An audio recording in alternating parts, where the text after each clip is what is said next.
Part 2, Chapter 6, Keeping Watch on a Tram. I'm just going to check there weren't any illustrations in that last chapter. There weren't. Okay. Of course, Emil would have liked to rush straight up to the man and shout, "Hand over my money!" But Grundy's did not look the type who would reply civilly, "Ah, with pleasure, my dear boy. Here it is. I'm terribly sorry. I'll never do such a thing again." No, it wouldn't be as easy as that.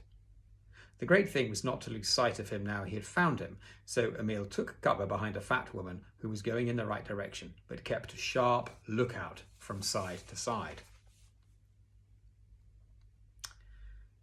As he got nearer the bowler hat, he began to wonder what would happen next. When the man reached the main exit, he stopped and looked back as though searching for someone in the crowd. Emil kept carefully out of sight, but the fat woman was getting near the exit too. He wondered if she would help him, but knew he could not really expect her to believe his story. Even if she did, the thief had only to say, "Madam, do I look so poor that I'd steal money from a child?" And everyone would start staring at Emil and saying, "Oh, disgraceful, a boy like that making up such a story about anyone.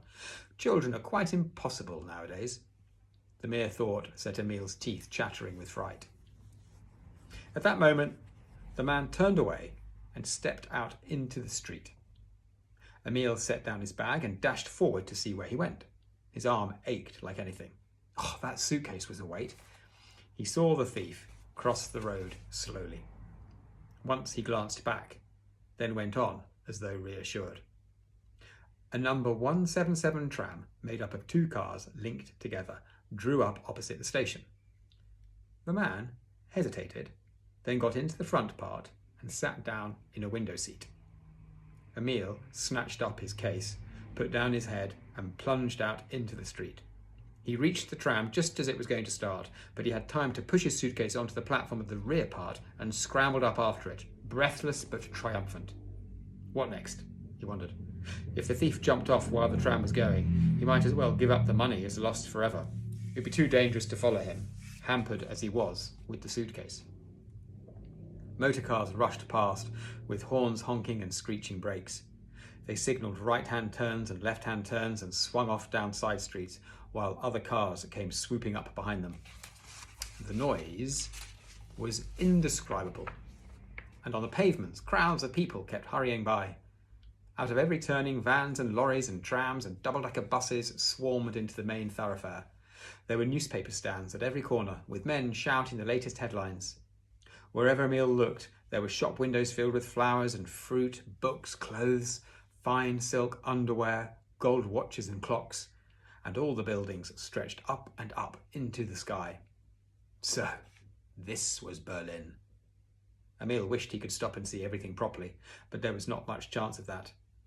The man who had his money was sitting there in the front part of the tram and might get out at any moment and disappear into the crowds. If that happened, it would be the end of the matter. Emil was sure he could never follow him through all that traffic. Suddenly he got in a panic, for fear the bowler hat might have got out already, and he shoved his head out to see. It was no use. He just had to go on blind, not knowing whether the man had gone or was still sitting in the front car, not even knowing where the tram was taking him. And all this time, he supposed, his grandmother must be waiting for him by the flower stall at the Friedrich Street station. What would she say if she knew that her grandson was travelling round Berlin on a number 177 tram, alone and in such trouble? The tram stopped just then for the first time. Emil kept his eye on the car in front, but no one got out, though a great many more people got on. They had to push past Emil to get to the seats, and one man complained about his blocking up the gangway. "Other people want to get home as well as you," he growled. The conductor, who was taking fares inside, rang the bell and the tram moved off. Emil got pressed back into a corner and someone trod on his foot. Then all of a sudden he remembered that he'd no money for the fare, and the conductor was on his way to him. "Oh, I'll be turned off if I can't pay," he thought. Then I'll be done for." He looked at the other passengers standing all around him and wondered if any of them would lend him the money to pay for his ticket. But they were all deeply engrossed in their own concerns, one reading a newspaper, two others discussing a big bank robbery.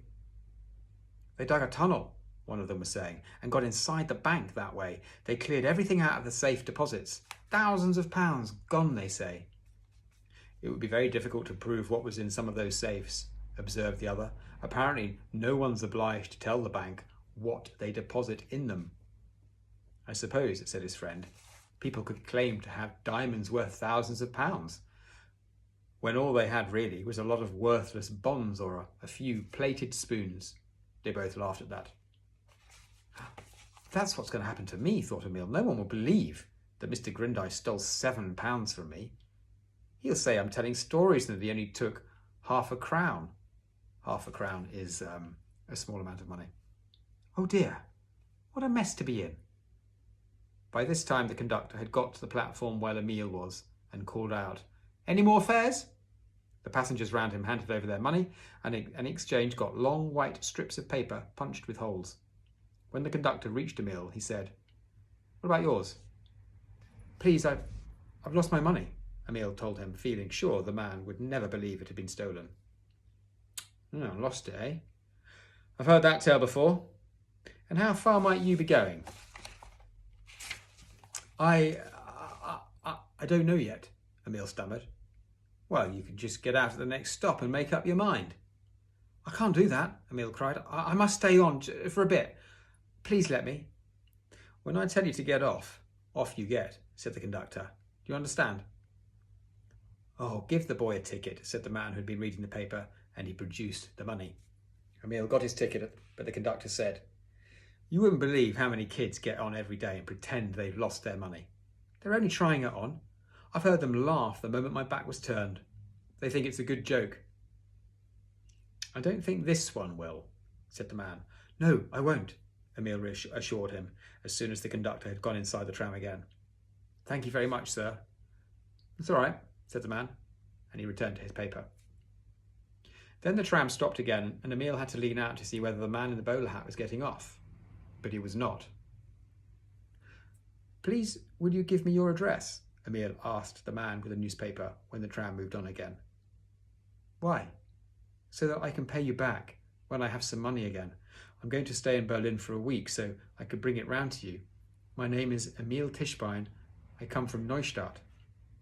"Oh, don't bother," said the man. "The fare's paid, and that's all there is to it. Do you want any more money?" "Oh, no, thank you," Emil replied quickly. "I shouldn't like to take any more." "Just as you like," said the man, and he went back to his paper. The tram moved on, stopped, and went on again. Emil discovered that the fine, broad street they were in was called Kaiser Avenue. But of course he had no idea where that was. The thief was still in the front compartment, and for all he knew, there might be thieves all around him. No one seemed interested one way or the other. A strange man had paid his fare, but had gone on reading again without even asking why he had no money. Emil felt very small among them all in that big, busy city. Nobody cared about his having no money or that he didn't know where he was going. There were 4 million people in Berlin at that moment, and not one of them cared what was happening to Emil. No one has time for other people's troubles in a city. They've all got troubles enough of their own. They may listen for a moment and perhaps say how sorry they are, but they're probably thinking, "Oh, for goodness sake, don't bother me about it." It was awful to feel so alone, and Emil wondered what would happen to him. Okay, it's good, isn't it? Now the action has started. So I hope you're enjoying it now. Okay, everybody, I'll see you tomorrow. Bye-bye.